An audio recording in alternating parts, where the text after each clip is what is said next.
লা হাওলা ওয়ালা কুওয়াতা ইল্লা বিল্লাহ, যার অর্থ আল্লাহর সাহায্য ছাড়া কারো কোনো উপায় এবং শক্তি নেই। প্রিয় দর্শক, আজকে আমি আপনাদের সামনে এই আয়াতের ফজিলত সম্পর্কে আলোচনা করব। এই আয়াতটি কখন পড়বেন, কিভাবে পড়বেন, কিভাবে পড়লে আপনার সকল অশুভ শক্তি দূর হবে, সকল দুঃখ বিপদ থেকে আপনি নাজাত পাবেন, কিভাবে আমল করলে জান্নাতের রাস্তা সহজ হবে, কিভাবে আমল করলে আপনার সমস্ত দোয়া কবুল হবে, কিভাবে আমল করলে আপনার নামাজ কবুল হবে, কিভাবে আমল করলে 70টি বড় বড় বিপদ থেকে আপনি রক্ষা পাবেন, 99টি রোগ থেকে মুক্তি পাবেন।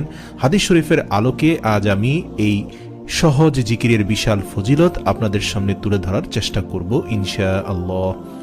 1 নম্বর হচ্ছে দারিদ্রতা দূর হবে এই জিকির দ্বারা। হযরত ইবনে আব্বাস রাদিয়াল্লাহু তাআলা আনহু বলেন, নবী করিম সাল্লাল্লাহু আলাইহি সাল্লাম ইরশাদ করেন, যাকে দুঃখ চিন্তা ঘিরে আছে তার উচিত বেশি বেশি লা হাওলা ওয়ালা কুওয়াতা ইল্লা বিল্লাহ পড়া। অন্য এক হাদিসে আবু হুরায়রা রাদিয়াল্লাহু তাআলা আনহু হতে বর্ণিত, তিনি বলেন, একবার রাসূল সাল্লাল্লাহু আলাইহি সাল্লাম বললেন, লা হাওলা ওয়ালা কুওয়াতা ইল্লা বিল্লাহ, বেশি বেশি পড়তে থাকো, কেননা এই বাক্য